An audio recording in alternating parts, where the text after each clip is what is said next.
After weeks of scarcity, widespread price gouging and assurances that 70 million, 10 million, 166 million. rapid antigen tests are on the way, the reality is that tests are still hard to find and bloody expensive when you can find them.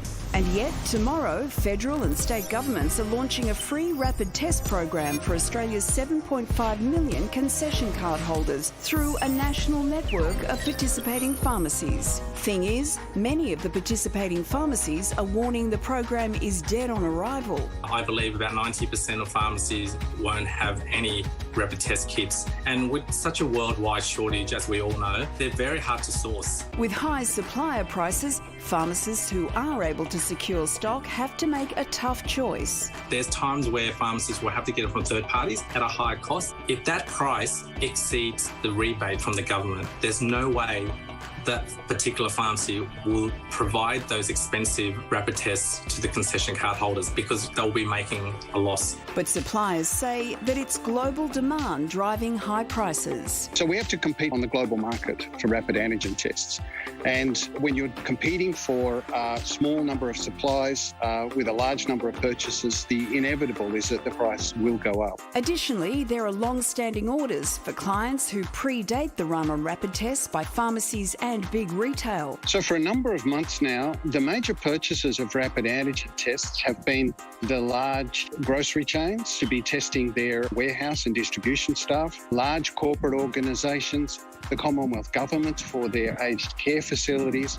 So it's these kinds of customers that usually get preference when the orders come in. None of it paints a very good picture for pensioners and concession card holders hoping to get their hands on those tests tomorrow. Sadly, the reality at the moment is that we're going to struggle to meet all of the demand with rapid antigen tests until about the end of February or sometime into the first week or two of March.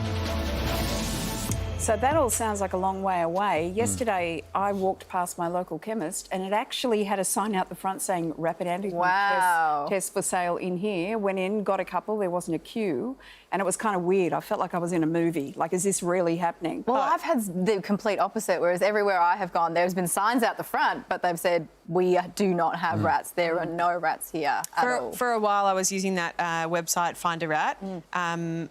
Which is legitimate. And did all your exes just come up? Yeah, found them all. So we've reconciled, and I'm really happy now. But it's a great website, and we're really lucky to have people who are working on that side of it. But you have to get to them within the first 20 minutes or something. It's a bit of a mission. And definitely do not take it as gospel that will be where the rats are. I've used that website before, and sometimes it does lead you to closed retail stores, which there are no rapid antigen tests. But it is still better to have that resource. I think one of the most concerning things about this is that lots of people will think that they can just rock up and there will be rats there, but there are still millions of rats on back order that people need to fill. And if you do find any of my ex-boyfriends, we're totally fine, so don't be rude to them. Thanks, guys. Yeah.